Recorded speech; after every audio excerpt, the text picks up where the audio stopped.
Hey, Steve Guttenberg here, and I am the audiophiliac, and I want to tell you a little background about my life with vinyl, with records. I started buying records when I was a little kid. I don't know, 7, 8 years old. I was buying 45s, and I'm still buying records. But I'm not a record collector. I'm not the sort of guy that looks for the best pressing. I gotta have a Japanese pressing or the original UK pressing. Sorry, that's not me. I buy records because I like them. If the pressing I have is good enough, pardon the expression, I'm sticking with that. It's good because these records are, have gone through my life with me. I don't need a better pressing of the first Rolling Stones. I don't need the reissue of Led Zeppelin 2 or something. Doesn't really appeal to me. Now, I've had some because I'm a reviewer and they come my way, but I honestly don't look to play them, and I certainly don't lust after buying a specific version. So in other words, I don't buy expensive records. Never been a thing for me. But here's what I did. I always, starting when I was at least a teenager, I was always trying to buy the best turntable I could and the best cartridge and later on the best tone arm. That to me was where I put the money when it came to playing vinyl. And later on, I was buying phono preamps, the best ones I could get my hands on. Tube, solid state. I don't want to list them. I've owned plenty of phono preamps. And I've used a Parasound JC3 Plus for years now. And it's a great phono preamp. But along comes this Hul The Grail phono preamp. Got it in for review. It's very expensive. It's not really my thing to review that many very expensive things, but I thought, yeah, it's a little harder to get product right now because of the pandemic. So I thought, yeah, okay, I'll spend some time with the Grail. I'm not sure I'm going to review it. It's $7,950. Right, a lot of money. The JC3 Plus is around $3,000, I think. I should have checked, but anyway, this is a lot more expensive. Put in the Grail. And it was, yeah, there's something going on here. And I absolutely do know what it is. And it's pretty freaking amazing. Michael Fremer, lucky him, he got to review the top of the line Hul phono preamp, which is called the SE Plus. And that one is $21,000. So, yeah. I would just be shaken all over if I reviewed something like that. So I said, no, I'll just review the bottom of the line Grail. I can't begin to explain the technical aspects of what makes this great. I'm going to run down some of the more understandable features, but it is a current source moving coil phono preamp. And most phono preamps are voltage source. Now, why that's better, I don't know, except that it has one advantage for the user, which is you don't have to set the impedance loading for moving coil cartridges. Oh, and by the way, the Grail also does accommodate moving magnet cartridges. But let's say at this point, I think most audiophiles, one's buying $8,000 phono preamps, would be using moving coil cartridges. And it's great that you don't have to fuss over or think about loading. It's not an issue here. It's automatic, so to speak. By the way, it's not very big. It's only 12 inches wide and 13 inches deep, the phono preamp. It's very heavy. I don't know the actual weight. It's got to be at least 20 pounds, which feels heavy for that size. And there is a separate power supply unit, which is about a third that size. Build quality is super solid. I did take off the cover to take pictures of the inside. It's really beautifully crafted. There's nothing elaborate about it looking. It just feels very well thought out. And AJ Vandenhul, I did talk to him on the phone, and he told me that one of the things that he really focused on is the precise layout of the components inside the chassis, their relationship to each other to minimize crosstalk and all sorts of things, but he really thinks that's a very important aspect of the he really does feel that's a very important aspect of the design, and each component in the signal path is scrutinized to the extreme in terms of what it sounds like and how it affects the sound. So even capacitors and resistors of the same value can sound different, so he put a lot of time and energy into selecting those components. So there are gain settings for moving coil cartridges and moving magnet, I believe, but the gain settings for moving coil are 56 dB, 64 dB, and 73 dB of gain. 73 is a lot of gain.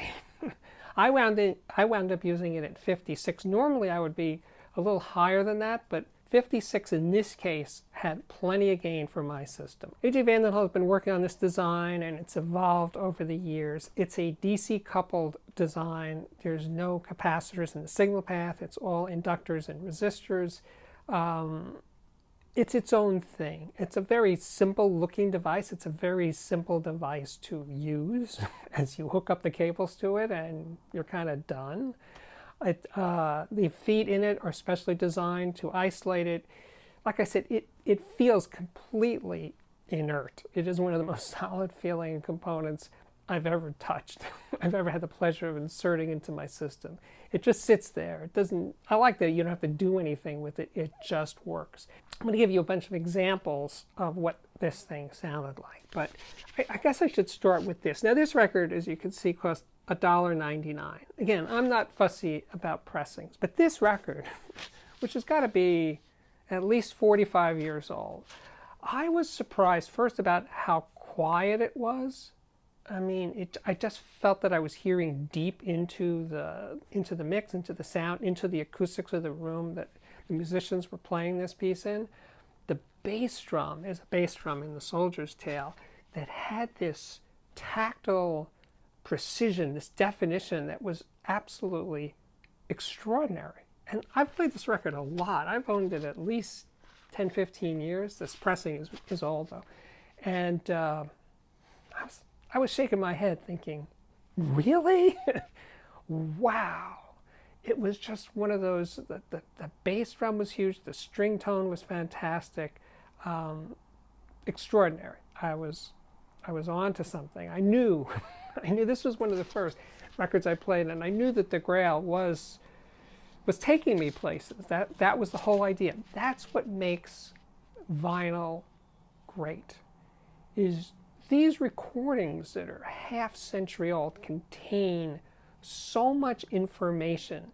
How much you get depends on where you are on your journey. You know, what is your turntable, tone arm, cartridge, phono preamp? The better they are, the more resolving they are, and yet still musical, the more you get out of the record. And it is still, to me, my part of this journey, absolutely thrilling. Then we get this one. Virgil Fox at Winterland. I think it's 1970. Wow. So I don't know what the organ was in Winterland. That's a question I don't know much about. But the deep, deep, deep bass just went so low and was so controlled and had such depth and it breathed as real organs do. That sound, it was just alive. And then at the top, and there's like little bell effects and stuff. Wow. It was 3D, it was holographic, and the audience was holographic. I could pick out individual voices in the audience. There's a lot of very quiet parts to this record where Virgil is just kind of, there's a lot of dynamic range. So the quiet parts are quiet. This pressing is amazingly quiet considering. And I could hear those voices, and it was spine-tingling. This Beatles record, you probably know this record, right? Of course you do. Certainly you know Yellow Submarine, the song. But when I played this record, I played side 2, which doesn't have any Beatles music on it. It's the orchestral interludes that appear throughout the movie that were written by George Martin, their producer. And I've always played the Beatles side and rarely played the orchestral side. But I put it on and it was just like, this is so beautiful. The compositions are amazing. They're Beatle-esque, here and there in touches. But there's a lot of Bernard Herrmann that was influencing George Martin in his compositions for the movie. And it was lush, I mean, the weird thing is, to tell you the truth, it actually sounds better than actual Beatles songs, just in terms of its fidelity to sounding like real instruments in a space. So thank you, George, for doing that. It's just incredible. And again, it's something I've owned forever. This record I bought when it was new in 1968. Still have it. Played it gazillions of times. Remarkably quiet, especially the side that I didn't play all these years. So that was a thrill. Silly me, I didn't mention the turntable I was using. So it's an SME 15 with an SME 5 arm. And when the cartridge is an Ortofon Cadenza Blue. Now, as I was listening to that Virgil Fox record, so the pitch definition in the bottom was so precise and so controlled. So it actually felt and sounded like, well, a much better cartridge, but also that the Grail was exerting greater control over the movement of the cantilever. The grip was tighter. It felt that way. I don't know that that's exactly what's going down, but that's how it felt, literally, because that bass was so airy, because usually bass is just this blob on the bottom, right? But with the Grail, the bass was like it sounds in real life. Faster, quicker, better transient response. Then this record was another one that kind of shocked me. It shocked me because it's so much better sounding than I thought it was. It has incredible dynamics. The drums kick. Is it like an audiophile recording? Kinda, because it just has this life to it. It just moves. It feels unprocessed. It feels like, yeah, this is the band in the studio. Now, I don't know that it literally is, but that's the fantasy that we all want to get to, right? We all want to feel like that's what was going down in the studio. And with David Lindley here in the group, damn, they sounded like they were in the studio, really, really playing, really hitting it hard. Almost like, because I've been in studios and watched this happen, it felt like the rehearsal to the take, because the rehearsals are almost always better than the actual take, because in the take they tighten up, and the rehearsal they're just kind of running it down, living it. That's what this felt like.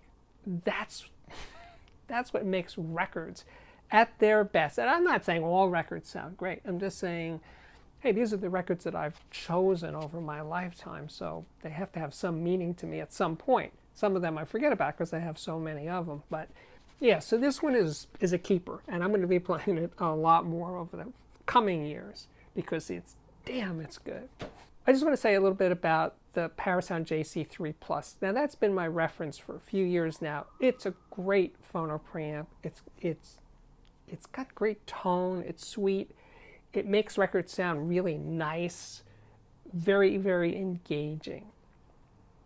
But switching over to the Grail, those same records sound more transparent, more of hearing what's in the record, especially the really, really, really quiet parts to the record. And I'm saying that the JC3 is noisier. It's not. They're both very, very quiet.